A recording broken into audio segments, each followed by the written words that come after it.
Olá, boa noite, pessoal. A gente está iniciando aqui mais uma aula, nossa penúltima do semestre, o encontro de número 11, e a gente vai falar sobre juizados especiais, cíveis. Tá? Só mais um minutinho para ver se alguém chega.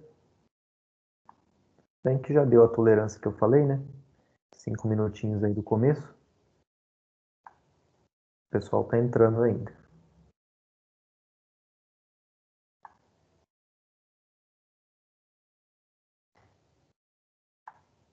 Já vou salvar aqui a presença da primeira aula de vocês. Aí que a gente já começa. Caso a internet esteja travando ou algum problema, vocês me avisem, tá?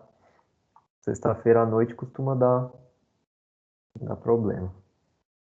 Mas torcer para que não dê. Bom, vamos lá, eu vou compartilhar aqui a tela com vocês e a gente já inicia.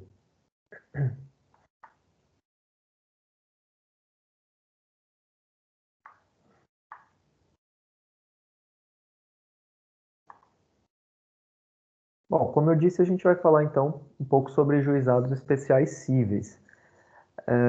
Pessoal, vocês, se não têm contato, ou até mesmo para quem já sabe um pouco, deve ter ouvido falar já, pelo menos, de juizado especial. E a primeira coisa que a gente tem que saber é que existem, né, duas grandes áreas aí, a parte civil e a parte criminal, tá? Então aqui a gente vai focar na parte civil, obviamente, né, por conta do conteúdo da matéria. E dentro aqui dessa matéria, dessa disciplina de hoje, a gente vai falar do juizado especial civil comum, que é o que a gente mais tem acesso aqui com mais frequência, e tem também o juizado especial civil federal e o juizado especial da Fazenda Pública, tá? Tudo isso aqui dentro dos juizados especiais cíveis. Falando um pouco sobre o contexto do surgimento e da criação desses juizados, é preciso a gente entender que eles surgiram como uma forma de democratização do acesso à justiça. Por quê? Vocês bem sabem, eu já venho comentando algumas vezes com vocês, que o processo ele costuma demorar um pouco, né? Um pouco muito, a depender do tipo de ação e também do local que você está ajuizando a ação. E por vezes isso se desenrola por anos, né? A depender da situação aí, é difícil um processo sair com menos de um ano, bem difícil mesmo, tá? Na justiça comum.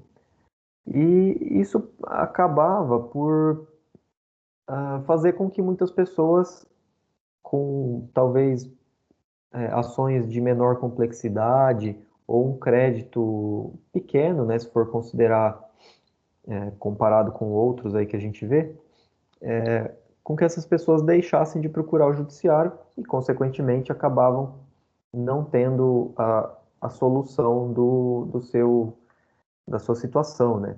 Vamos imaginar que eu tenho um negócio jurídico aí que eu não sei, alguém está me devendo R$ 100, R$ 200, né? Não compensa eu entrar com esse processo na justiça comum, muitas das vezes, porque eu teria que pagar advogado, a não ser que fosse pela defensoria pública, né? Mas a depender da minha situação econômica, eu não consigo atender o atendimento pela defensoria, então eu teria que arcar com advogado, arcar com custas processuais e correr o risco ainda de ter uma decisão favorável e depois ainda não conseguir receber. Vamos imaginar se o meu devedor ele não tenha tanto patrimônio e seja bem difícil conseguir alguma coisa, né, dele. Então isso acabava, como eu disse para vocês, não compensava, né, a depender da situação, entrar com esse processo. E isso gerava uma situação de que a pessoa tinha o direito, mas não tinha como solucionar, né? Ou tinha que gastar mais ainda para poder, se ela quisesse efetivamente receber. Então isso fez com que surgisse aí, principalmente, foi esse um dos principais motivos, essa democratização do acesso à justiça, fez com que surgisse os juizados especiais, buscando dar vazão aí para essas causas de menor complexidade, que tenham valores um pouco inferiores, tá? Aqui eu estou falando de um exemplo de um valor bem baixo, né? Mas vocês vão ver que o valor, o teto aí do juizado é 40 salários mínimos, então não é tão pouco assim. É que isso foi o que foi estabelecido, tá? Mas principalmente o que acabava ficando sem solução eram essas causas de valor bem menor, né? Então, e por que que vai democratizar o acesso? Porque o juizado é muito mais simples, ele vai simplificar procedimentos, reduzir custos e também a demora, né, em tese. Pelo menos aqui a questão da simplificação de procedimentos e redução de custos funciona, né? Porque vocês vão ver no procedimento que o juizado é bem mais rápido nesse sentido de não ser tão formal e ter tantos atos formais como a gente viu na justiça comum. Redução de custos também, porque não tem custos na primeira instância, somente se tiver um recurso. Então, isso já ajuda bastante, né? Não tem condenação de honorários advocatícios também, a depender do caso. Então, tudo isso facilita aqui nessa democratização do acesso à justiça. Agora, em relação à demora, né? É aquela questão, né? Mesmo tendo juizado e tudo mais, ainda demora bastante, tá? Mesmo sendo um procedimento mais simples, ainda demora, a depender da localidade. O judiciário está abarrotado de serviço, né? E por vezes não tem funcionários suficientes. Tem cidades pequenas que costumam atrasar um pouco mais.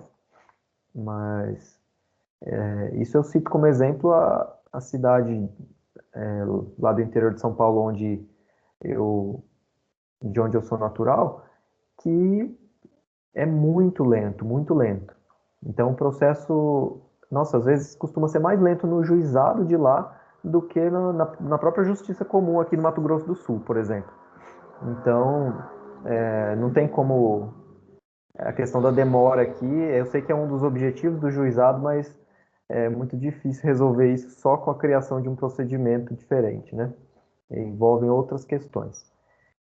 Então, os juizados eles surgiram com previsão já de criação lá na Constituição de 88, só que de fato eles só foram instituídos pelas leis específicas, a 9.099 de 95, que criou os juizados especiais cíveis e criminais, a 10.259 de 2001, que criou o juizado especial civil da Fazenda Pública, e a 12.153, agora já em 2009, bem mais recente, que criou o Juizado da Fazenda Pública. Eu falei, aqui é Juizado Especial Federal e aqui é Juizado da Fazenda Pública, tá? E então são por meio desses três instrumentos aqui, desses dispositivos legais, que foram criados e instituídos de fato os juizados aqui no país, tá bom? Então, um ponto importante aqui é lembrar que trata-se também da escolha do autor, exceto nas causas que forem competência do Juizado Federal e da Fazenda Pública, mas no juizado comum, que a gente pode falar assim, o procedimento no juizado, ele é de escolha do autor. Então, eu não sou obrigado a entrar com o processo no juizado. Eu posso escolher, se eu quiser na vara comum, na justiça comum, eu posso. Se eu não quiser, eu vou para o juizado. Porque às vezes, como eu disse, né, dependendo do local, pode ser que a justiça comum seja mais rápida do que o juizado, inclusive. Ou por uma questão específica que você quer. A gente vai ver aqui algumas diferenças e talvez por alguma razão você queira entrar na justiça comum e não no juizado. Agora, o juizado federal e da fazenda pública, quando tiver na localidade, não tem como fugir, é competência absoluta. Falando aqui das escolhas do autor, vamos pensar, por exemplo, e isso aconteceu também comigo recentemente. Uma colega minha, lá de Minas, ela teve um problema com uma compra pela internet de um tênis, R$ 300. Aí a empresa não restituía o valor, ficou aquela coisa, enrolou ela vários meses, e ela fazendo doutorado naquela correria, e tendo que perder tempo para resolver essas questões aí que não tinha discussão.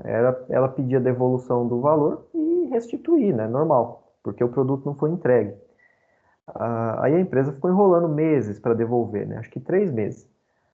Aí eu entrei com o processo E em vez de entrar no juizado, que era pequena, mais fácil, né, talvez mais célere, como ela me procurou e eu falei, não vai compensar entrar no juizado, porque no juizado não tem condenação de honorários. Então, como que eu vou cobrar dela para entrar com um processo de R$ 300? Eu vou cobrar, sei lá, R$ 1.000 dela, R$ 500 que seja, vai ser um preço maior do que o tênis. Então, não tem como.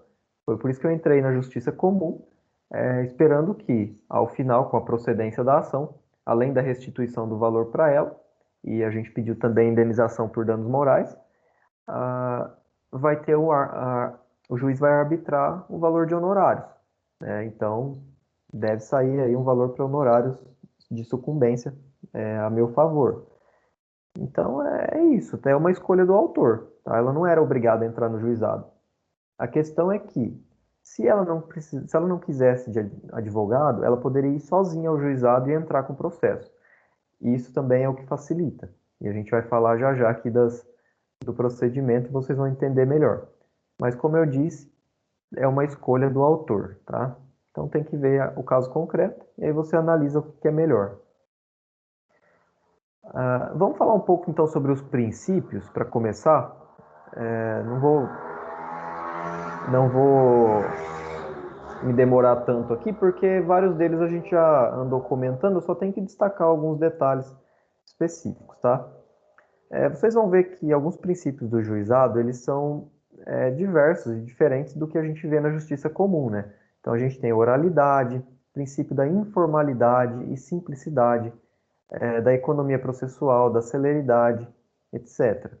Só que esses princípios, tá? Apesar de a gente ter um procedimento mais rápido e informal no juizado, eles também têm que ser harmonizados com as garantias e princípios constitucionais. Então, não é porque é algo mais simples e rápido que ele tem que violar o devido processo legal, contraditório, isonomia, imparcialidade do juiz e dentre outros princípios. Então, sempre também tem que ser harmonizado com as questões constitucionais, né, por conta da própria hierarquia. O primeiro princípio aqui que a gente vai falar é da oralidade. Então, o juizado, ele se pauta por essa questão muito forte na oralidade, apesar de que a gente não tem como fugir, né, totalmente da escrita e de alguma forma de registro. Mas vários atos, eles não são tão formais, tão padronizados como a gente vê na justiça comum. Então, por exemplo, você só vai reduzir a termo, ou seja, por escrito, os atos essenciais, que forem muito necessários. Então, por exemplo, a petição inicial, ela pode ser apresentada de forma oral na secretaria do juizado. Eu não preciso apresentar uma petição escrita toda redondinha como a gente tem na justiça comum, por conta da característica desse procedimento do juizado. É claro que se for por meio de um advogado, o advogado vai fazer de forma escrita, né? Muito provavelmente. Mas pensando no fato de que a parte pode ir sozinha, né? Até o juizado não precisa, a depender do valor da causa, que a gente já vai comentar, não precisa de advogado, então ela não vai saber fazer uma petição inicial, uma pessoa leiga. Então ela vai chegar, vai relatar os fatos lá no fórum, no juizado, e a pessoa que estiver na secretaria do juizado vai escrever, vai fazer um relato, dá para a pessoa assinar, e aquilo é como se fosse a petição inicial do processo, é o que vai dar abertura no processo ali no juizado. Além disso, o mandado do advogado, ele pode ser verbal, não precisa de uma procuração nos autos. Basta que a pessoa autorize o advogado ali, pode ser até algum advogado de plantão lá na hora do juizado, só para uma audiência, alguma coisa do tipo, pode ser um mandado verbal. Contestação também pode ser feita oralmente. É claro que, a depender da situação, vai ser gravado, né, se for numa audiência, para evitar qualquer prejuízo. E aqui, né, eu falei, os atos podem ser gravados. Então, dá essa prioridade para a forma mais oral, até por conta de uma maior participação da parte, efetivamente, no processo. A gente também tem a informalidade e a simplicidade. Isso quer dizer que o processo ele não vai ter uma todo um rigor formal, né, como a gente tem na justiça comum, que tem que ser tudo certinho, qualquer problema que dê ali pode surgir uma nulidade lá para frente e isso acabar prejudicando alguma parte. No juizado não é tão rigoroso dessa forma. Então, o processo ele é visto enquanto um instrumento, ou seja, pouco importa a forma que foi praticado um determinado ato ou alguma coisa, mas o que importa é a finalidade. Se atingir o objetivo, por exemplo, uma citação. Vamos pensar que a citação não foi feita com as formalidades exigidas para o ato, tá? Mas atingiu o objetivo, a pessoa tomou conhecimento do processo, depois ela foi na audiência, contestou normal, tá ótimo, não vai ter nulidade. Só haverá nulidade se houver prejuízo. Então aí vamos pensar que a citação foi feita para uma pessoa errada. Aí a pessoa que de fato tinha que ser citada não foi. Aí sim houve prejuízo, né? Vamos supor que ela foi condenada e ficou revel, né? Aí pode ter uma anulação desse processo. Agora, por questões meramente burocráticas e formais, dificilmente vai ser reconhecida uma nulidade no juizado, desde que tenha atingido o objetivo, né? É o processo enquanto instrumento. E o procedimento no juizado ele é simplificado, buscando justamente a celeridade e a facilidade no acesso. Até porque, como eu disse, as próprias partes, né, as pessoas envolvidas podem se manifestar no processo e praticar os atos. Não precisa necessariamente de um advogado a depender do valor. E, além de tudo, busca-se a celeridade, né? É tentar resolver o conflito o mais rápido que for possível. Princípio da economia processual. Pessoal, a economia processual é aquele princípio que vai tentar atingir, né, na busca de um resultado com o menor esforço possível. Então, é evitar qualquer incidente, qualquer coisa que entrave o andamento do processo. Tá? Na justiça comum, a gente tem todo um rigor, como eu já disse. Então, é a petição inicial, citação do réu para comparecer na audiência de conciliação ou mediação, prazo para contestação, prazo para impugnação, intimação, verificar provas, produção de provas, audiência, alegações finais, sentença. E isso é o básico, né? Se tiver outras questões no meio, pode ainda ter outros caminhos. No juizado, não, é bem mais simplificado. Então, vão se evitar que qualquer coisa que atrapalhe o andamento do processo. É claro que tem coisas que não tem como fugir, né? Não vai ter como fugir de uma audiência, não vai ter como fugir de uma contestação. Então, mas buscando somente os atos essenciais. A gente tem o princípio da celeridade aqui para fechar a parte dos princípios. A celeridade, ela busca que unir esforços para alcançar rapidamente uma solução.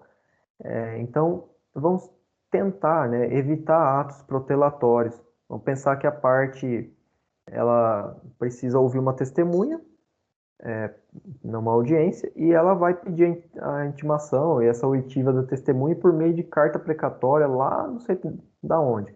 O juiz vai verificar, por exemplo, que aquilo não é necessário, que pode ser que, enfim, não seja tão essencial dessa forma, que, sei lá, a pessoa pode produzir essa prova de outra forma, por meio de documento, alguma coisa do tipo.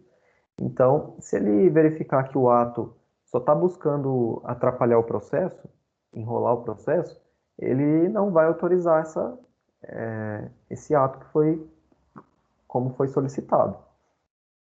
Além disso, a gente tem a impossibilidade de reconvenção, né, o que costuma dar um pouco mais de trabalho no processo, porque vai gerar uma complexidade. Você tem já o pedido inicial e ainda tem a reconvenção para decidir, né? Então isso gera uma complexidade. É por isso que é proibido, não é autorizado apresentar reconvenção no juizado. Se tiver alguma questão que tem que discutir, entra com outro processo. Intervenção de terceiros também não é autorizado, somente a desconsideração da personalidade jurídica, né? Que esses casos aqui são essenciais para tentar receber créditos e, enfim, quando a gente tem aí pessoas jurídicas envolvidas.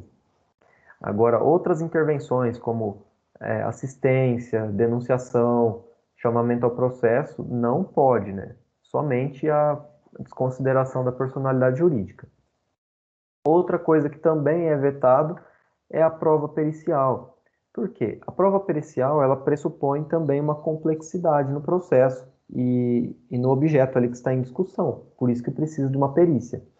Então, quando precisar de perícia, você até pode entrar no juizado. Só que aí o juiz vai decidir somente com base nos documentos, ou se não for possível, ele vai remeter o processo para a justiça comum, se realmente for essencial uma perícia. E porque no juizado não é autorizado.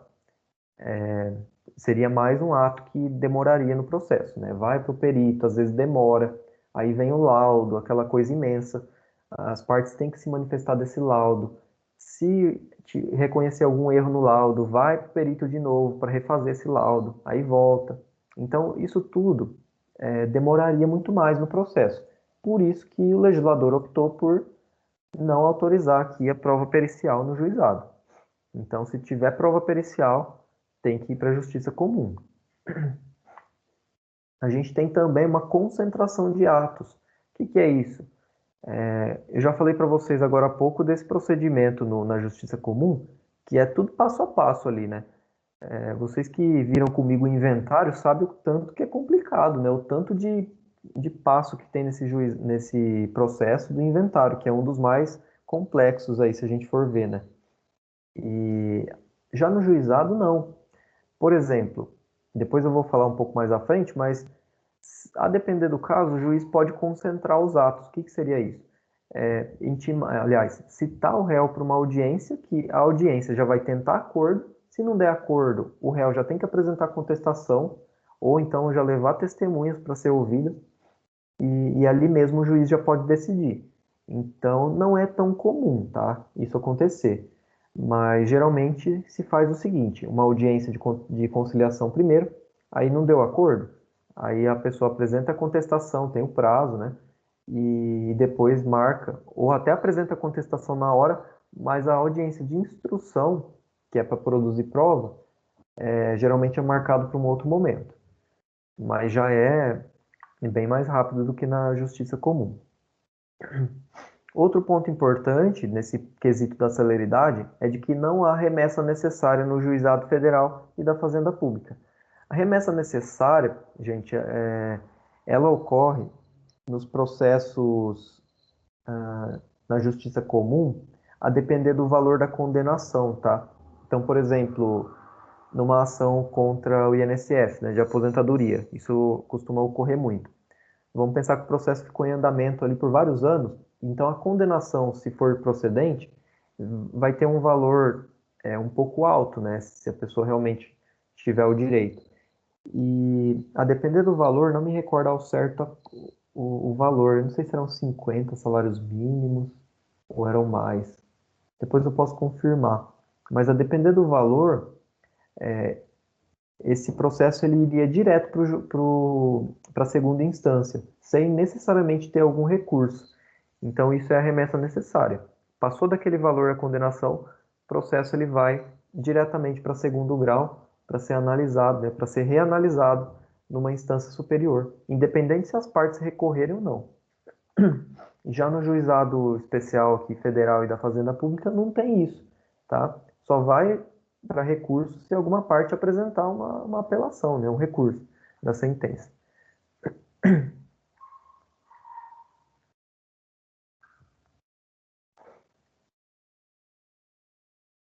Tudo certo até aqui? Se vocês tiverem dúvida, vão chamando aí, vão falando.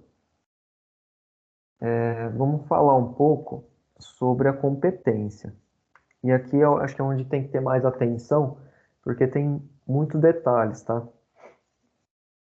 Pessoal, a competência, primeiro aqui a gente destaca o seguinte: a competência, né, é o local onde vai ser processado e julgado a causa, né? Então, nos casos de localidade que tiver vara do juizado federal ou da Fazenda Pública, a competência é absoluta, tá, desses juizados. Como eu disse para vocês no começo, aí não é opção de escolha do autor. Aí, se tiver juizado federal ou da Fazenda Pública, é obrigatório se preencher os requisitos, né, que a gente vai falar, os critérios, é obrigatório ajuizar a ação no juizado. Agora, em relação ao juizado especial cível geral, né, o comum que a gente tem, o autor pode escolher, tá? Mesmo se enquadrando aqui nos requisitos, nos critérios, o autor pode optar tanto pelo juizado quanto pelo foro comum, tá? Como o exemplo que eu dei para vocês, né? Eu, naquele processo, optei pelo foro comum para receber honorários, né? Então, depende muito da questão. Então, vamos falar um pouco dos critérios. 4 critérios gerais, né? Dentro deles tem vários subitens. O primeiro deles é em relação ao valor da causa, que é mais simples. O juizado, em regra, o juizado especial cível, ele tem a competência para julgar processos, de acordo com o artigo 3º da Lei dos Juizados, quando não exceder 40 salários mínimos, tá? Então, em relação ao valor, a gente tem esse critério aqui de teto, de 40 salários mínimos. Já o juizado federal e da Fazenda Pública, o teto aqui é de 60 salários mínimos, tá? Então, a gente tem esses dois. Eu tinha feito a conta aqui, só para ver. Atualmente, então, 40 salários mínimos daria R$ 41.800. Agora, 60, deixa eu ver aqui. 60, 62.700. Então, até esse valor você pode entrar. É claro que se enquadrar também nos outros critérios, você pode entrar no juizado especial. Se não, se passar desse valor, aí é justiça comum.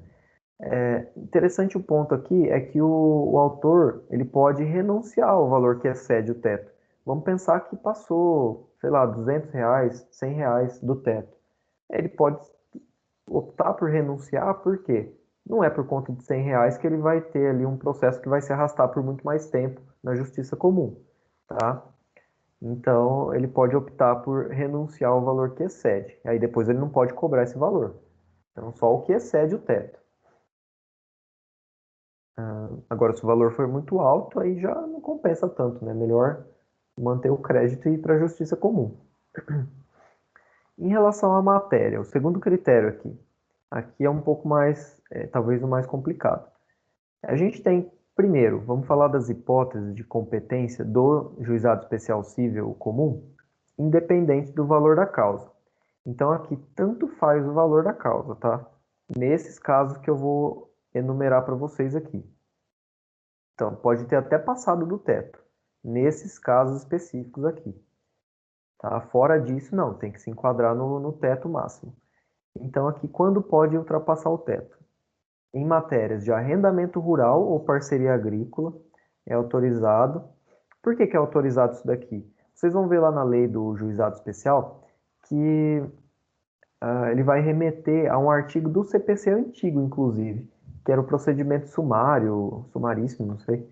E aí tinham essas matérias. Só que, como o artigo da lei do juizado não foi revogado pelo CPC atual, então acabou permanecendo, tá? Esses critérios aqui da matéria. Então, em arrendamento rural ou parceria agrícola, né, aqueles contratos entre produtores, proprietários de terra, para, em relação à produção, a arrendamento de pastagem, de alguma cultura de frutas, enfim, podem ser discutidos no juizado independente do valor da causa. Deixa eu aceitar a Thaís aqui. Outro, ressarcimento por danos em prédios urbanos ou rústicos. Então, prédios urbanos são terrenos, imóveis na cidade, né? E rústicos são considerados os rurais. Então, qualquer dano que tiver nesses prédios, né? Sei, vamos pensar que alguém danificou seu patrimônio aí, seu terreno, sua casa, por algum motivo, e você pode ajuizar o processo no juizado, independente do valor da causa. O ressarcimento por danos causados em acidente de veículo de via terrestre, tá? Então aqui, veículo de via terrestre é o quê? Carro, moto, ônibus, enfim, esse tipo de coisa. Então qualquer dano causado aqui em acidentes por veículo de via terrestre pode ser pedidos, ajuizados no juizado especial. É claro, se tiver necessidade de perícia, alguma prova mais complexa, aí vai para a justiça comum mesmo, né? Então é só quando, não sei, vamos pensar que não tem o que provar. Tá lá tudo provado por documento, né? Já tem tudo feito ali. Então, você entra no juizado. Mesma coisa aqui, cobrança de seguro em relação a acidentes de veículo. E aqui não é só veículo de via terrestre, né? Pode ser qualquer veículo. Então, o seguro também é a mesma coisa. Se precisar de prova pericial, aí já não vai para o juizado. Mas se for tudo provado, vamos pensar um caso de seguro por morte. A pessoa não vai discutir se a pessoa morreu ou não, né? Tem o atestado de óbito ali, a certidão, está mais do que provado, a menos que o óbito for falso. E então a cobrança pode ser feita pelo juizado justamente para agilizar, né, a situação. Outro ponto, independente do valor, a cobrança de honorários de profissionais liberais. Aqui somos nós, né, advogados, médicos, engenheiros, qualquer tipo de profissional liberal que tiver algum honorário para receber pode cobrar no juizado, tá? Independente do valor aí, não precisa respeitar o teto. Fora disso daqui, aí tem que respeitar o teto ali de 40 ou 60 salários mínimos. Importante ainda destacar um ponto bem relevante aqui para esse tópico da matéria são as hipóteses que afastam a competência do juizado, independente do valor também. Então, pode ser que o valor seja, que nem eu disse, R$ 100, mas se for dessas matérias aqui, não é competência do juizado. As causas de natureza alimentar, então se você estiver cobrando alimentos, alguma coisa do tipo, não pode entrar no juizado, tem que ser justiça comum. Alimentar, questões fiscais ou de interesse da fazenda pública, até porque tem um juizado específico para isso. Aqui a gente está falando do juizado especial cível comum, né? Não é o da fazenda pública. Também causas relativas a acidentes do trabalho ou ao estado e à capacidade das pessoas.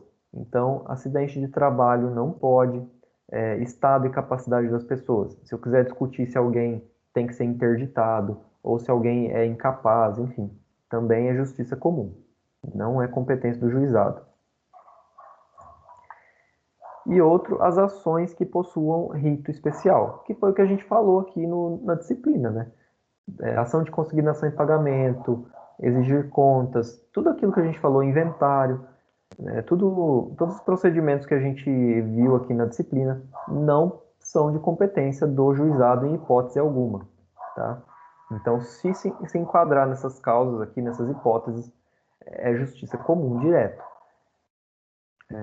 A não ser que as questões da fazenda pública aí tenham o juizado específico, né? Mas, então, pelo menos aqui não é competência do JEC, né? Do Juizado Especial Cível Comum.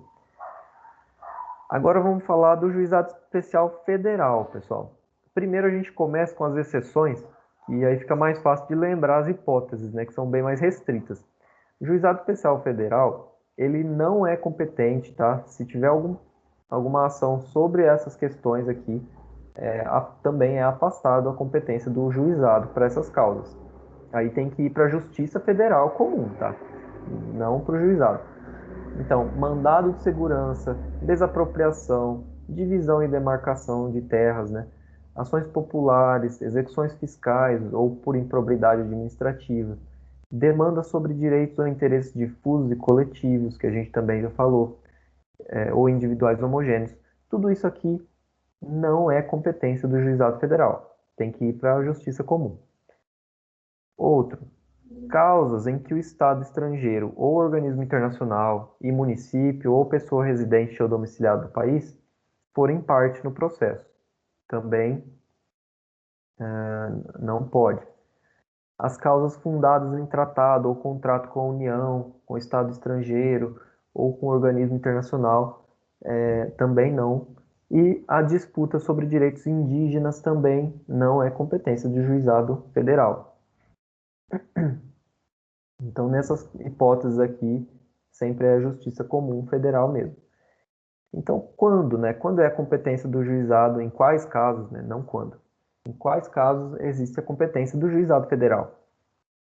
Nas que sobraram do artigo 109 da Constituição Federal. Se vocês notarem, várias causas aqui estão no artigo 109, que a gente já comentou numa aula específica.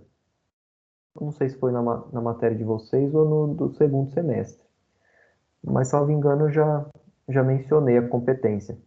Eu acho que foi com vocês também. Então, lá no artigo 109 da Constituição, tem as hipóteses certinho, mas resumindo, né, os casos mais comuns.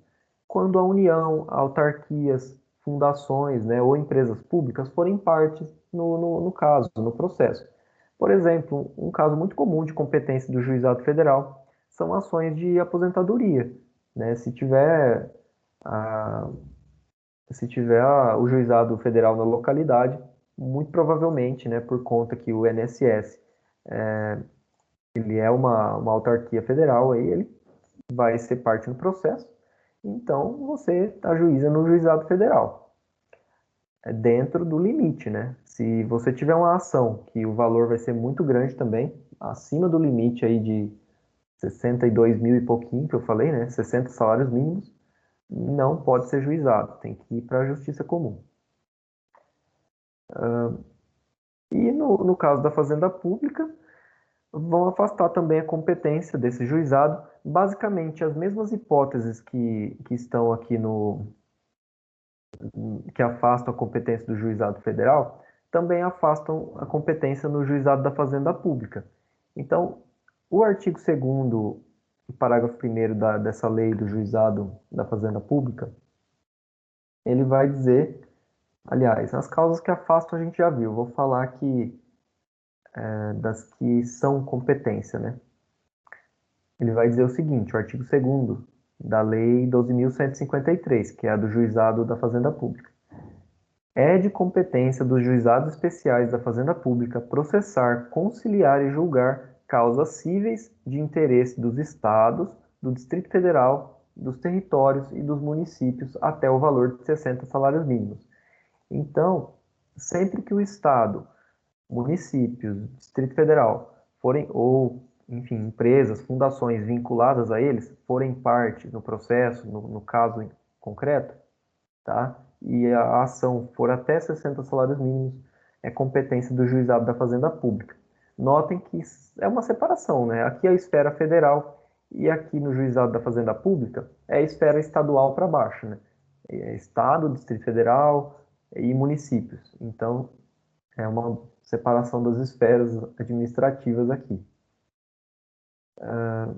E é basicamente isso, a competência. Talvez o ponto mais complicado da aula seja essas hipóteses de competência aqui em razão da matéria, tá? Aí depois vocês retomem para tentar fixar o conteúdo. Vamos continuar um outro critério aqui, que é sobre a pessoa. Aqui é mais simples.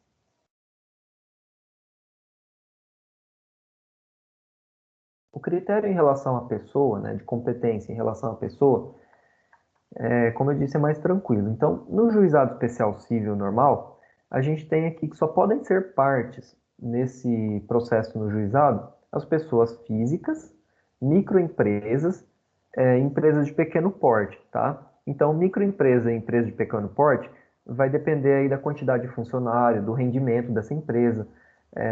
Mas para você saber é só pegar os dados da empresa que já vai estar escrito lá, né? Então, você já vai saber e pessoas físicas, né? Então, somente essas pessoas podem ajuizar, tá? Respeitando ainda os outros critérios que a gente falou. Mas nunca uma empresa de grande porte, ou então espólio, massa falida, esses entes despersonalizados, não podem ajuizar a ação no inventário. Ah, já tem aqui também a observação, né? Jamais podem participar da demanda o incapaz, o preso, tá? As pessoas jurídicas de direito público, as empresas públicas da União, a massa falida e o insolvente em geral. Então, algumas hipóteses vocês vão ver que são casos aqui, né, dos outros juizados. Tá? Então, é por isso que não cabe aqui no juizado especial civil comum. Mas a gente tem, então, o incapaz, né, como uma forma de proteger mesmo, já que o procedimento do juizado é muito mais célere, muito mais simples, então a justiça busca proteger aqui os interesses. O preso também é a mesma coisa. Enfim, massa falida, insolvente, também não pode. E essas outras aqui que são de competência do outro juizado. O juizado federal, então aqui é a mesma coisa. Os autores, pessoas físicas, microempresas e empresas de pequeno porte. Então, o autor não vai mudar tanto aqui de um para outro. Agora, no polo passivo, tá, a gente tem somente aqui a União, porque é federal, né? Autarquias, fundações públicas e empresas públicas federais, porque é um juizado federal. Então, no polo passivo, somente esses daqui. E, além disso, não existe restrição no juizado federal para pessoa incapaz ou preso. Então, é lembrar que essa exceção aqui do incapaz ou preso somente no cível comum. Aqui eles podem ser partes no polo ativo, né, obviamente, só que é preciso que o MP atue, né, também, junto no processo. Já o juizado da fazenda pública, a mesma coisa. Autores podem ser pessoas físicas, microempresas e empresas de pequeno porte. Já no polo passivo, aquelas pessoas que eu já mencionei antes também, estados, Distrito Federal, territórios, municípios e as autarquias, fundações e empresas públicas que forem vinculadas a essas esferas, tá, que a gente tem. Então, basicamente isso. Em relação à pessoa também é tranquilo. E o último critério é o territorial. Critério territorial, pessoal, ele, na verdade, ele é utilizado, e alguns autores nem trazem como critério, mas eu optei por trazer aqui também. Ele é utilizado, na verdade, como um critério secundário, vamos dizer assim, né? Primeiro a gente observa se é competência do juizado ou da justiça comum. Então, utilizando esses critérios que a gente falou aqui antes, né? Da pessoa, do valor e da matéria. Se for competência do juizado, vai restar para a gente saber em que localidade ajuizar esse processo, né? Dentro do juizado. Então, é por isso que existe a competência territorial também. Então, somente para saber qual localidade que a gente vai ajuizar o processo. Em regra, tá? Para o juizado especial civil e da fazenda pública, a gente tem o artigo 4º da Lei 9.099. Deixa eu ler aqui. Que é basicamente o que o CPC... Peraí, não é? Ah, abri a lei errada aqui. Que é basicamente o que o CPC já traz também nos casos mais gerais, né? Onde que é competente? Então, do foro, do domicílio do réu, ou a critério do autor, do local onde aquele exerce as atividades profissionais ou econômicas ou mantém estabelecimento, filial, agência, sucursal ou escritório. 2. Do lugar onde a obrigação deva ser satisfeita. Ou 3. Do domicílio do autor ou do local do ato ou fato nas ações para reparação de dano de qualquer natureza. Então, tá? São essas as competências aqui do juizado. Em regra, tá? Na maior parte é no foro do domicílio do réu. A não ser que seja ação de dano, alguma coisa, que aí pode ser no domicílio do autor. Tá? Pode ser no domicílio do autor. Mas ainda o parágrafo único até ele vai ressaltar que em qualquer hipótese a ação poderá ser proposta no foro do domicílio do réu, tá? No domicílio do réu. Então, em qualquer hipótese. É que aí, nos casos de dano e no local onde a obrigação deva ser satisfeita, aí é uma opção do autor ajuizar nesses locais ou no domicílio do réu. Já a regra para o juizado federal está lá no artigo 109, parágrafo 2º da Constituição. Vou abrir aqui. 109, 109, parágrafo 2º, que vai dizer: as causas intentadas contra a União poderão ser aforadas, né, ajuizadas, na seção judiciária em que for domiciliado o autor. É obviamente, porque a União é mais favorecida nesse sentido do que as pessoas físicas, né? Ou então naquela onde houver ocorrido o ato ou fato que deu origem à demanda, ou onde esteja situada a coisa, ou ainda no Distrito Federal. Então, são vários foros concorrentes aqui, no caso da União, né, do Juizado Federal. Em regra, né, se você vai entrar com um processo contra a União, você vai privilegiar onde você mora para ser mais fácil, né, de levar o processo. Você mora não, né, onde o cliente mora. Então, não vai ser no domicílio do advogado. Bem que podia, para facilitar mesmo. Pessoal, tudo bem até aqui? Alguém tem alguma dúvida? Então a gente segue.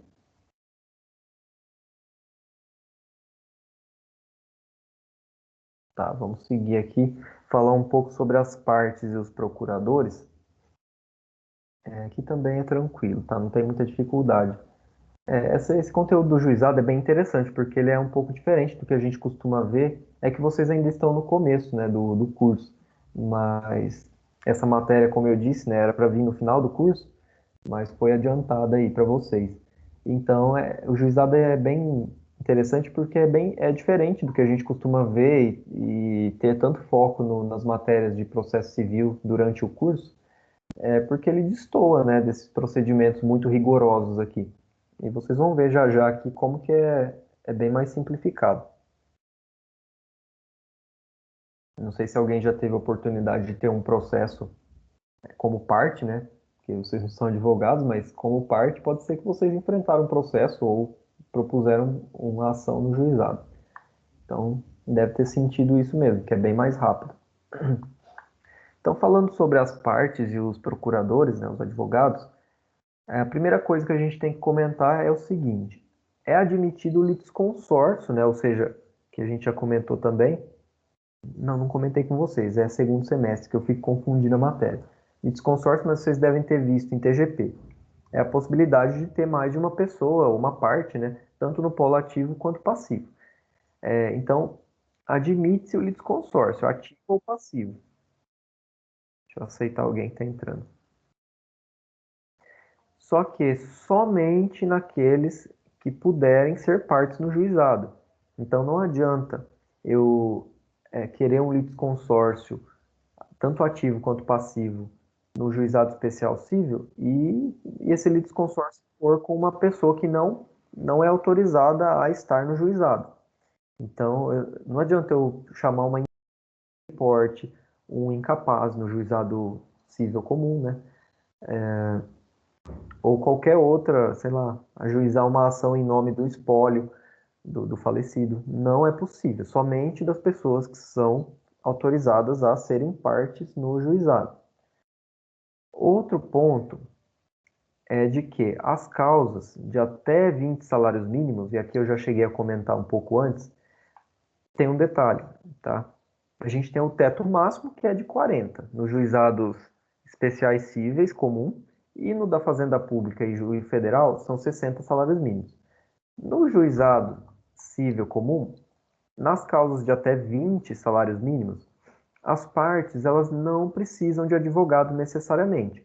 Então elas podem ir diretamente ao juizado, relatar o caso que a pessoa vai escrever lá para ela, dá para ela assinar e vai ajuizar esse processo sozinha, não precisa de advogado, tá? Mais ou menos que ela queira, né? É claro que em alguns casos você sabe que é muito mais vantajoso ter um advogado do que ir sem, né? Então, o advogado ele vai saber exatamente os rumos do processo, o que tem que ser feito. Se você for sem advogado, a menos que seja um caso muito simples, tá?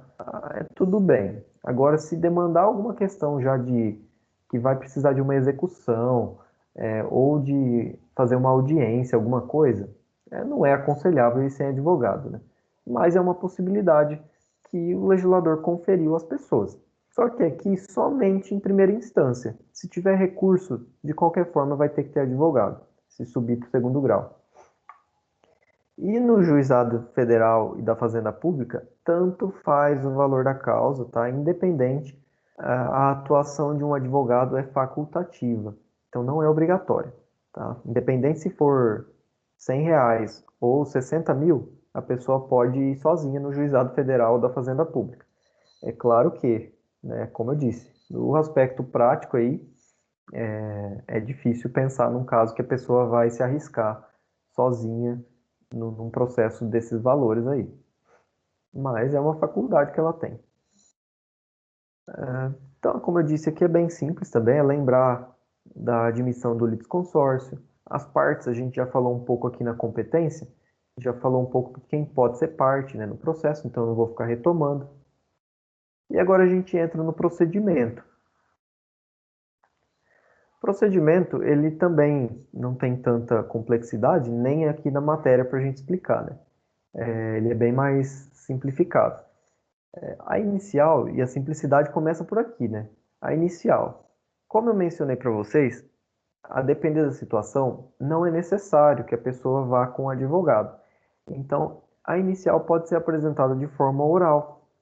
Ela vai lá na secretaria, relata o ocorrido, dá as informações, pelo menos, né, da parte e tudo mais, fala o que ela pretende e o processo vai seguir, tá? Não se exige, inclusive, a observância de todos os requisitos do artigo 319 do CPC, como eu mencionei, como eu sempre ressaltei para vocês nos procedimentos especiais que a gente estudou, né? Sempre os requisitos gerais. Aqui no juizado não precisa, tá? Então basta conter. É claro que também não pode ser uma petição relaxada que não tem nem o nome da outra parte, né? Tem que ter o nome, qualificação, endereço e os fatos, pedido e o valor da causa. Então tem sim alguns requisitos, só que são mais simples. Você não precisa, por exemplo, apresentar a fundamentação jurídica, até porque não é razoável exigir de uma pessoa leiga que saiba do direito dela, qual artigo da lei que fala o direito que ela tem. Agora, ela minimamente vai ter que relatar os fatos, né, bem feitinho, colocar os nomes ali das pessoas contra quem ela quer entrar com o processo, qualificar essas pessoas, né, e falar o pedido, mesmo que não seja como a gente faz nas petições, né? Você pede citação, pede a intimação da pessoa, pede não sei o quê, vários pedidos. Basta ela falar, olha, quero que ele seja condenado a me pagar. Então, aí a pessoa lá do juizado já vai saber escrever tudo certinho, né? Da forma como tem que ser. Então, mais ou menos ali o que a pessoa pretende. E um valor aproximado, né? Então, se for essas causas de alguma dívida, alguma coisa, a pessoa geralmente já vai ter alguma comprovação, ou ela vai saber o valor aproximado. Então ela já vai falar, olha, a pessoa está me devendo R$ 5.000, eu quero receber. Aí a pessoa lá do fórum vai colocar, né, o valor da causa, tantos reais, tá? Tem que ter esses requisitos mínimos, né? Pelo menos isso. Em relação aos pedidos, pessoal, eles eles podem ser cumulados, tá? Ou seja, somados ali, vários pedidos. Então, não sei, eu posso pedir que a pessoa me devolva o que ela comprou de mim e não pagou, e também que ela me pague, não sei, uma multa que a gente tinha estipulado no contrato, algum tipo de coisa. E então tudo isso pode ser cumulado. Só que sempre os pedidos, o total, né, tem que estar dentro do limite máximo de cada juizado. Então, 40 salários mínimos para o juizado especial civil comum e 60 para os outros. Lembrando que a parte pode renunciar ao valor que exceder. Tá? Então, ela pode renunciar se ela quiser. Proposta a inicial, seja de forma oral, seja por advogado, lá escrito, tudo certinho, o juiz ele vai verificar se possui alguns requisitos mínimos, né? Como eu já disse para vocês, não vai correr um processo sem ao menos ter a qualificação da outra parte, o endereço, o pedido, né? Essas coisas. Então, se o juiz sentir necessidade, ele pode determinar a emenda dessa inicial, a correção, né? Então, vai mandar que o autor emende num determinado prazo, geralmente não são muitos dias. Se o autor não fizer isso, o processo é extinto. Só que aqui o detalhe, tá? No processo da justiça comum, ele pode ainda ser extinto de cara. Agora no juizado não. Sempre antes de uma extinção, o juiz tem que dar preferência para designar audiência de conciliação, se for possível, porque pode ter um acordo. Então, eu já disse, o processo no juizado, ele tem a finalidade de cumprir o objetivo do processo em si, que é resolver o conflito, pacificação social, esse tipo de coisa. Então, o juiz vai marcar uma audiência. Se tiver acordo, ótimo, vai ter sentença homologando o acordo, mesmo que a petição falte alguns requisitos. Agora, se não der acordo, aí sim, e a pessoa não emendar a inicial no prazo estipulado, aí o juiz vai extinguir o processo, né? Também não é ser liberal demais, né? Agora, do contrário, se tiver tudo ok, o processo vai seguir normalmente. Outro ponto aqui na inicial que a gente tem que destacar é a possibilidade de tutela provisória, tá? Vocês, se não viram, vão estudar ainda a tutela provisória, tá? Que são os casos geralmente de urgência, né? Que a pessoa precisa ter ali uma antecipação do próprio pedido, ou então uma tutela cautelar, e são vários tipos, né? Vocês vão estudar. Então, pode ter tutela provisória? Pode, só que somente as de caráter incidental.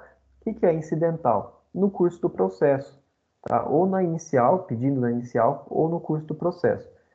A gente tem, e vocês vão estudar depois também, na matéria própria, salvo engano em TGP, se já não estudaram, né?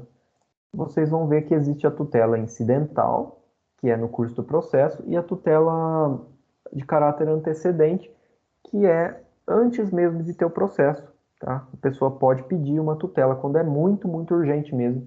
Ela pode pedir antes de ajuizar a ação, tá?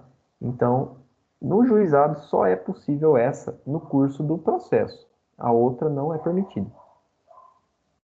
E aí vai ter que verificar os requisitos, né, da probabilidade do direito, a questão do perigo, do risco de dano, tudo os requisitos normais, né, tem que ser avaliados.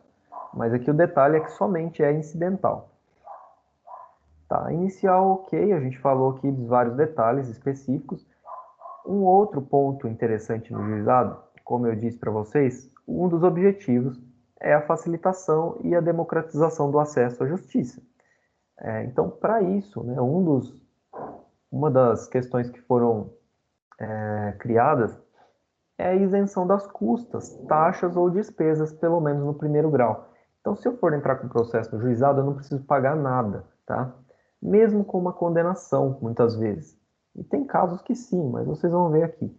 Agora, no geral, não precisa pagar nada, tá? Somente se houver uma condenação, tá, de litigância de má-fé, e vocês também já devem ter visto o que que é. Então, a pessoa está litigando contra a lei, expressamente contra uma lei. Então, está indo contra uma lei expressa ali, ela está lá brigando. Pode ser um caso. Ou então ela está praticando atos meramente protelatórios no processo, buscando atrasar, enfim. Ou uma série de coisas que podem gerar litigância de má-fé. Se for verificado isso, a pessoa que causou aqui litigância de má-fé, que foi condenada, ela vai ter que pagar custas do processo. É uma penalidade mesmo, né?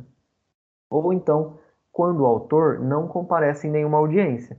Aqui também é uma forma de punir o autor, né? Porque, vamos pensar, eu entro com o processo no juizado, sou intimado para audiência de conciliação, não vou. Sou intimado para audiência de instrução, não vou também. Aí é demais, né? É você querer entrar com processo e nem dar andamento. Então, por conta disso, ele pode ser condenado, ele vai ser condenado aqui pelo juiz, praticamente certeza, ao pagamento das custas, tá? Do processo.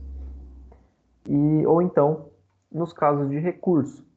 Quando tiver recurso, tá? É exigido o chamado preparo, que na verdade são o recolhimento das custas, né? Então, tanto do primeiro grau, aqui da primeira instância, elas têm que ser recolhidas, tá? Num caso de recurso, quanto o valor que se paga para recorrer. Então, no caso de recurso, aí realmente tem que pagar. Mas até o primeiro grau não é preciso. E, outro detalhe aqui muito importante. A condenação ao pagamento de honorários sucumbenciais ocorre, tá? No primeiro grau não existe, não tem. Ela somente vai existir quando o recorrente, a pessoa que apresentou o recurso, perdeu o processo, quando ela for vencida no processo. Se o vencido não foi a pessoa que apresentou o recurso, não vai ter condenação. Então, somente para quem apresentou, está recorrendo e ainda assim perdeu o processo. Aí sim tem condenação de honorários sucumbenciais para o advogado da outra parte. Tá? Se ele tiver razão aqui no recurso e ganhar, ótimo, não vai precisar ter honorários de advogado.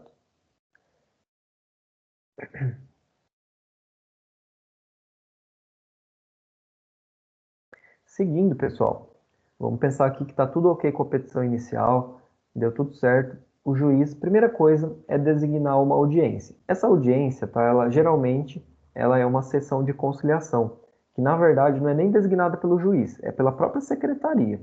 Então, estou falando juiz aqui pelo costume, né, mas pela própria secretaria do juizado. Busca tão essa rapidez que não vai nem para o juiz decidir, que às vezes demoraria alguns dias. Então, a própria secretaria, recebendo essa inicial, já vai designar uma audiência, geralmente de conciliação, tá? Para tentar um acordo. Mas é possível que, e não é tão comum nesses casos, que a audiência seja única, uma audiência que vai ser tanto de conciliação quanto de instrução. Então, o réu já vai ser intimado, tanto para apresentar contestação, quanto para levar testemunhas, tudo isso. E o juiz já pode até julgar o processo. Mas, como eu disse, o que é mais padrão é o seguinte: sessão de conciliação primeiro, aí tenta um acordo. Não deu acordo, aí o processo continua. Essa audiência ela é dirigida pelo juiz togado ou leigo. O que é isso?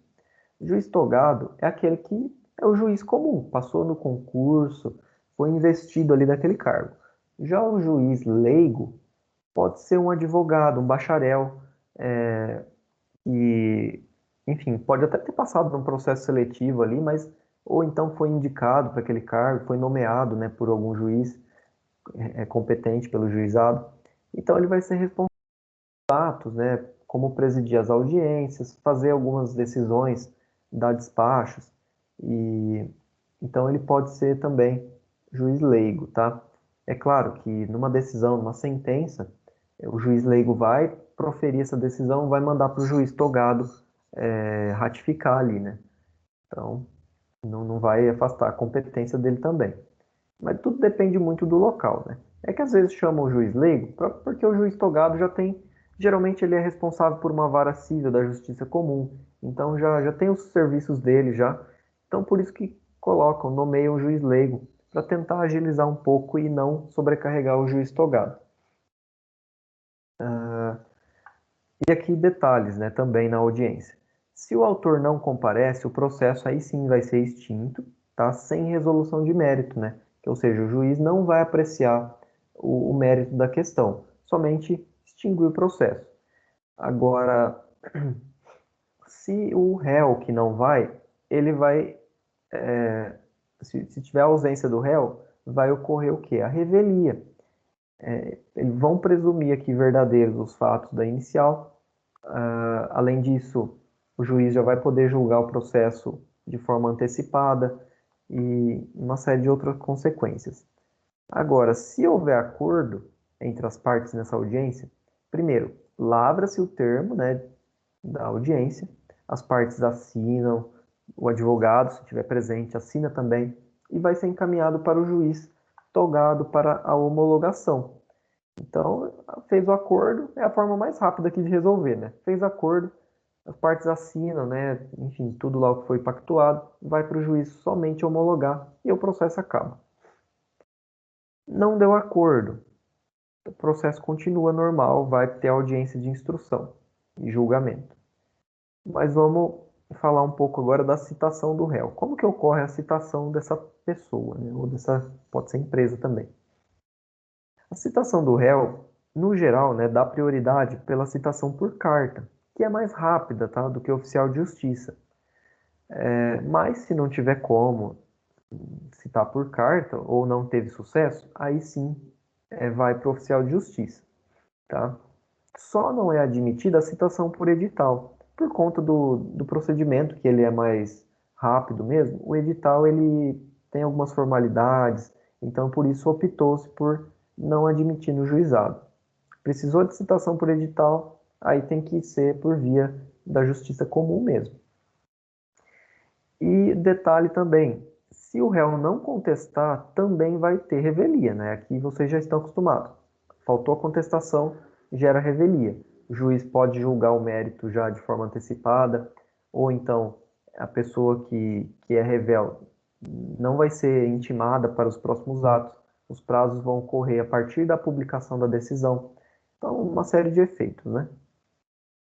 Feita a citação do réu, tá? Como eu disse, vai ter audiência de conciliação. Não teve acordo. Tem alguém entrando aqui? Não. Não teve acordo nessa audiência de conciliação. O juiz geralmente marca, se não puder ser decidido mediante documentos ou, enfim, outras formas, marca a audiência de quê? De instrução e julgamento. Tá? Que o nome é esse mesmo, instrução porque vão ser produzidas provas e julgamento porque geralmente o juiz já pode proferir a sentença ali mesmo. Há uma nova possibilidade de conciliação nessa audiência. A primeira coisa que se faz numa audiência de instrução e julgamento é questionar novamente as partes. Tem alguma proposta de acordo? Tem alguma possibilidade de resolver essa situação? Ah, tem. Ótimo. Homologa o acordo, acaba o processo. Não tem? Aí o réu pode contestar o processo, tá? Ele vai apresentar contestação. Ele pode se manifestar por todas as matérias de defesa que ele achar necessárias, tá? E não se exige aqui fundamentação jurídica específica, como numa petição escrita que a gente faz na justiça comum. Então ele pode só dizer, olha, juiz, não concordo por isso, por isso, por aquilo. Ele não precisa dizer, olha, na lei tal, tem uma previsão assim, assim, assado. Não, ele só vai dizer de forma oral mesmo, isso vai estar sendo gravado e o juiz entende, né? Ele sabe do direito ali. Então a pessoa narrando os fatos, o juiz já vai saber, olha, isso se enquadra em tal norma ou não se enquadra, e ele vai poder decidir. A menos que a pessoa tiver com advogado, né? Aí o advogado também não vai fazer esse serviço de contestar sem apresentar os fundamentos, né? Fica até feio. Mas, de qualquer forma, nessa audiência também são feitas a colheita as colheitas de provas, né? Então, a pessoa pode levar outros documentos, mas no geral é feita para colher depoimento de testemunhas, ou então das partes, né? Depoimento pessoal. Só não tem admissão para prova pericial, como eu já mencionei antes. Em relação às testemunhas, as partes podem levar até três, tá? Por pessoa, por parte, independente aqui de arroz prévio e intimação.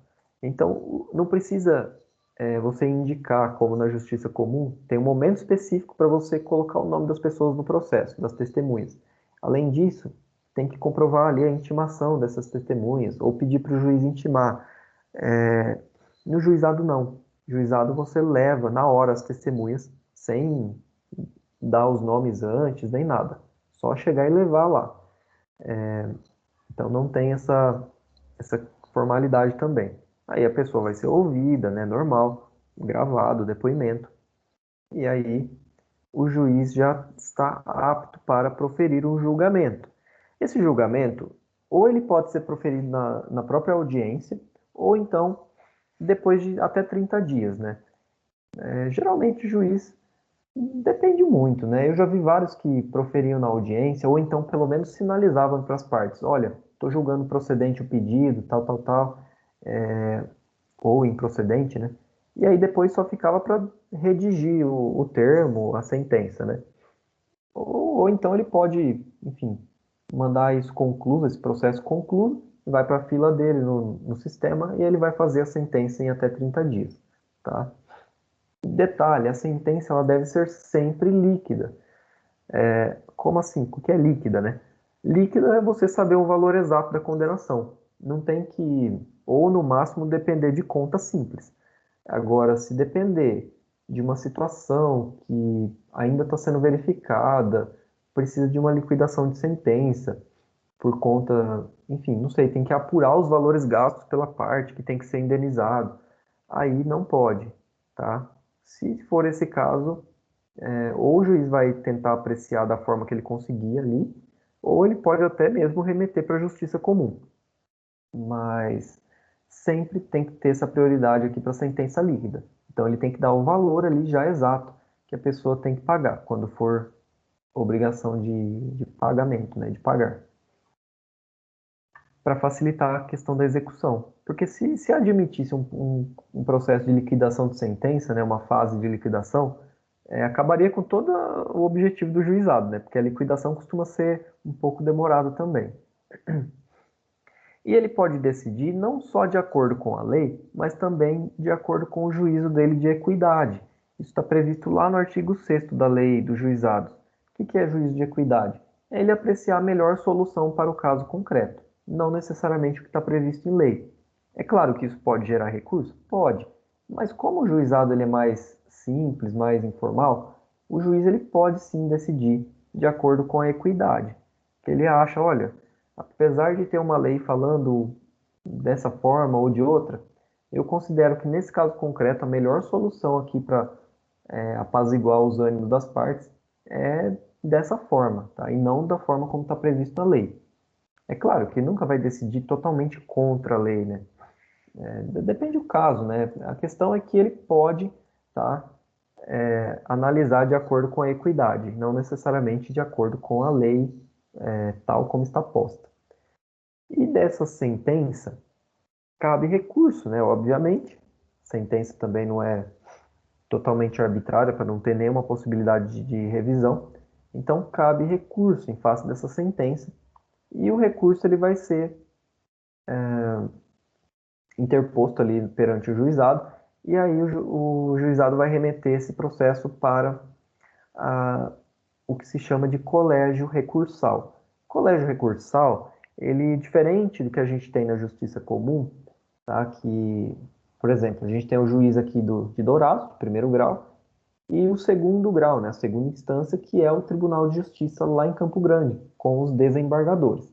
No juizado, a gente tem o colégio recursal, que é composto, ele é nomeado pelo presidente, geralmente presidente do tribunal de cada estado. Esse colégio é nomeado, às vezes por região, né? Talvez um colégio recursal para julgar os processos, recursos da região de Dourados. Ah, tem outro lá para a região de Três Lagoas. Então, ou um só para o estado inteiro, depende a localidade. Mas o que é importante lembrar é isso. Ele é formado por juízes de primeiro grau normal, não é por desembargador nem nada.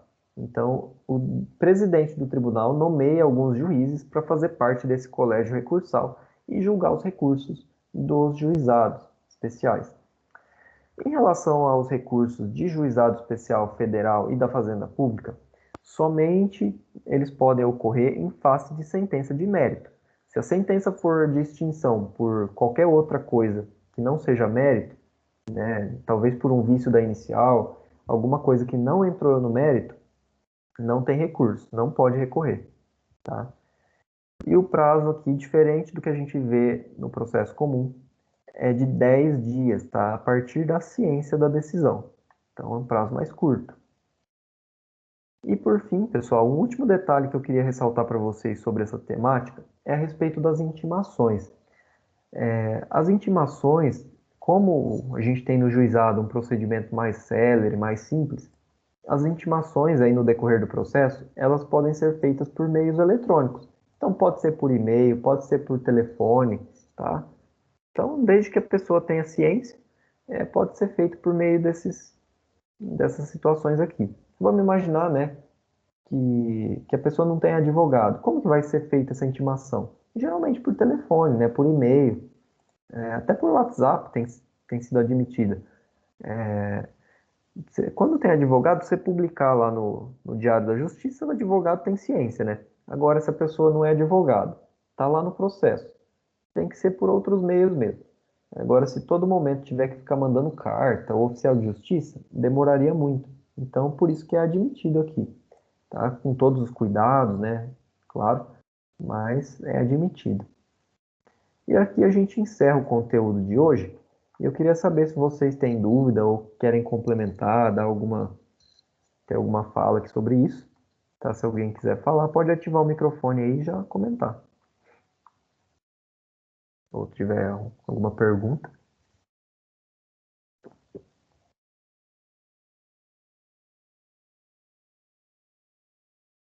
Senão a gente finaliza. Hoje é a nossa penúltima aula. Semana que vem a gente vai falar sobre execução, execução contra a fazenda pública. Tem vários. Provavelmente vai ser uma aula longa também, que tem muita coisa para falar. Tá? E a gente finaliza, que depois já é a prova, né?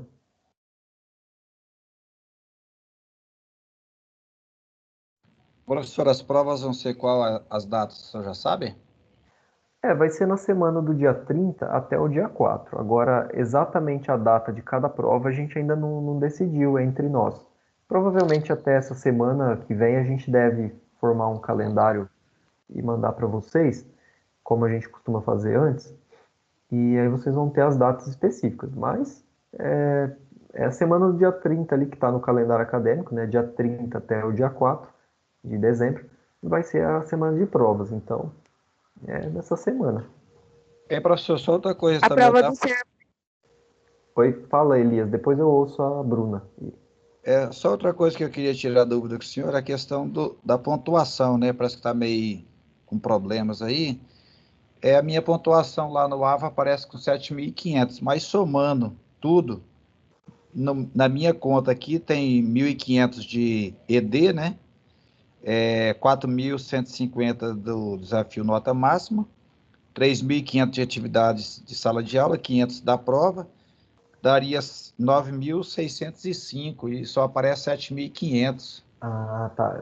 Faz o seguinte, encaminha o que você tem aí dúvida, encaminha por e-mail que eu te respondo por lá, que eu vou ter que olhar o seu caso específico. Mas essa disciplina ela tem uma pontuação menor que as outras mesmo, tá? Não, mas então, Agora, mas eu somando toda, deu 9.605, né? E às lá vezes só pode aparece ser, 7.500 entendi. só. Pode ser que talvez eu tenha errado em alguma coisa, aí eu tenho que verificar mesmo o seu caso. Então manda por e-mail, que aí eu consigo te informar certinho, tá? Beleza. Tá? Ô, Bruna, você ia falar alguma coisa? Eu ia perguntar se vocês estão pensando em fazer a prova na quarta e na quinta, já que não tem nenhuma matéria na quarta e na quinta. Provavelmente sim, até porque a gente tem que apresentar as notas até, postar as notas até no sábado, por conta do prazo muito curto em relação à segunda chamada, né, que já é segunda ou terça-feira, aí tem segunda chamada e exame muito perto, então a gente deve tentar fazer as provas mais para o começo da semana. Pelo menos a minha de sexta eu vou pedir para colocar no mínimo na quinta-feira, porque senão eu vou ter que corrigir que hora? De madrugada, né? As provas. Mas deve ser dessa forma sim. Aí só vai ficar para decidir qual dia vai ser qual prova, né? A gente deve se reunir essa semana agora que vem para já fechar isso daí e mandar para vocês. Mas de qualquer forma vocês têm que se preparar já, porque sabem que a semana é de prova, mas só vai ficar para fechar o dia exato. Professor, Oi. a sua prova vai ser a partir de qual aula? Que eu acho que eu me perdi. Olha, eu vou confirmar aqui. É tudo que não caiu na primeira prova. Tem bastante coisa aqui. Deixa eu. Duro que eu não marquei exatamente aqui, mas tem que olhar pela data. A Então, eu prova. tenho a data marcada, mas eu acho que. Só Quando para que ter foi a certeza. prova? A primeira prova foi na semana do dia 7, foi, né? Ou no de setembro? Por aí, né? Foi, dia 12, parece. É, por aí. Deixa eu ver. Eu acho que caiu. Nossa, caiu pouco conteúdo. Olha, eu acho que vai ser eu acho que vai ser da aula 4 em diante. Foi isso que eu pensei também. Mas, meu Deus. Bastante coisa. Porque ações possessórias já caiu na prova. Tenho quase certeza. Aula 4 é ação de Não. divisão e demarcação de terras, né? Eu vou ter que conferir na prova. É que eu não estou com o arquivo da prova aqui nesse computador. Mas eu não sei. Eu acho que nem ações possessórias caiu na primeira prova, viu? Eu acho. Ações possessórias, aula 3. É aula 3. Nossa, será? Não, tem que ter caído sim. Não é possível. Ações possessórias. Eu não lembro, eu não estou com o arquivo da prova aqui agora.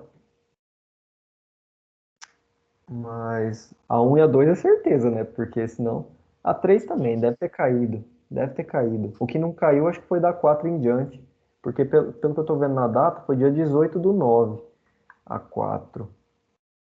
Mais ou menos, se eu anotei certo aqui.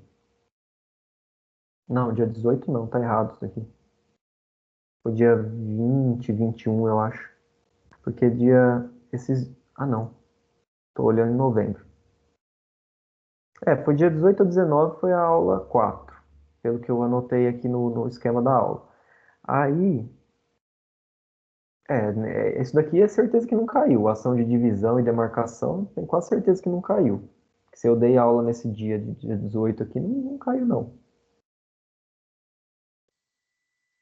Não, peraí, tô confundindo. Não foi em outubro? Eu tô olhando setembro. 7 de outubro, parece, Foi professor, a que eu tô olhando prova, aqui né? no grupo. Ah, tá, eu tô Bom dia confundindo. segue a prova. Tô 7 com... de outubro. Isso, tô confundindo com setembro. Por isso que parecia que tinha tão pouco conteúdo. Então, ó, a aula. Deixa eu ver, eu acho que foi lá pela aula 6, então. Eu acho que não caiu, eu acho que caiu até a aula 5. Depois eu posso confirmar para vocês com certeza que é a hora que eu abri a prova para ver o que caiu. Mas foi na aula, eu acho que eu até falei, tô lembrando disso para vocês, que não ia cair ações de família, porque era mais, ia demorar um pouco mais para falar e tal, um assunto mais complexo. Eu acho que foi isso mesmo. A aula 5. Acho que foi mesmo, ó. Ação de dissolução parcial e especial de oposição. Eu acho que essa de oposição caiu na prova, porque parece que lembro de algum exercício.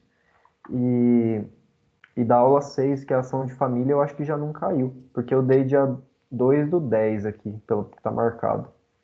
Então já não teria caído na prova, que eu acho que estava na semana bem próxima e eu falei que não ia cair. Eu vou confirmar na prova. Aí eu mando no grupo para vocês ainda. Até daqui a pouco eu já mando. Tá, por favor. Confirmando. Que aí, tinha que ver isso mesmo, porque vocês têm que estudar, né? E O senhor vai. eu não vou cobrar a matéria da primeira prova, porque já tem, cada coisa é diferente, né? Então, se fosse um tema que tivesse uma relação muito estreita aí entre os conteúdos, tudo bem cobrar. Agora, como cada aula é um procedimento diferente, totalmente apartado, então não tem sentido eu ficar puxando matéria lá da primeira prova agora. Só no exame, né? No exame eu cobro tudo. Mas O nessa senhor vai prova. mandar esse esquema aí no grupo, tá bem? Esse eu tá no AVA, mas se Ah, quiser eu tá. mando no grupo. Eu postei. Dessa semana eu lembrei de postar, acho que ontem, para vocês que quisessem baixar. E deixa eu fechar aqui. Beleza. Tá lá no AVA, na aula Encontro 11. Mas é isso, eu fico para confirmar então já, a hora que eu abrir o outro computador, para poder dizer para vocês até onde caiu na prova, com certeza. E o que vai cair, de qual aula para frente vai cair na segunda, tá? Aí eu só vou confirmar isso e aviso. E as datas a gente deve mandar até semana que vem.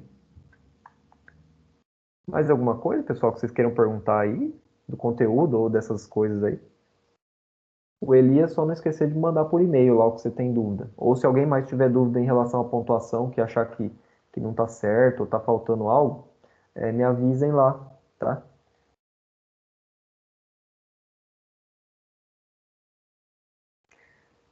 Bom, gente, então, se ninguém tem mais nada, a gente encerra aqui.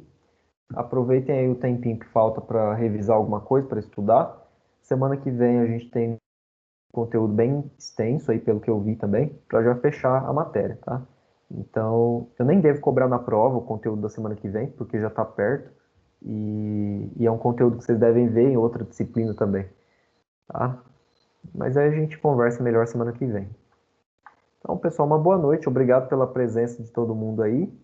Eu vou só salvar aqui a lista de presença. Professor, Oi, pode falar. só uma observação, a Ana Maria está aqui comigo assistindo a aula, tá? A aluna Ana Sim. Maria. Sim, Já tem deu algumas problema pessoas que no celular. assistem junto, eu sempre lembro aqui de lançar. Tem vocês, tem de outra turma também que que moram na mesma casa e sempre estão juntos. Mas beleza, tá? Obrigado. Nada. Pessoal, então tá bom. Então, uma boa noite para vocês e a gente se vê na próxima aula, tá? Bons estudos aí. Vão adiantando esses estudos da prova. Até mais. Tchau, tchau.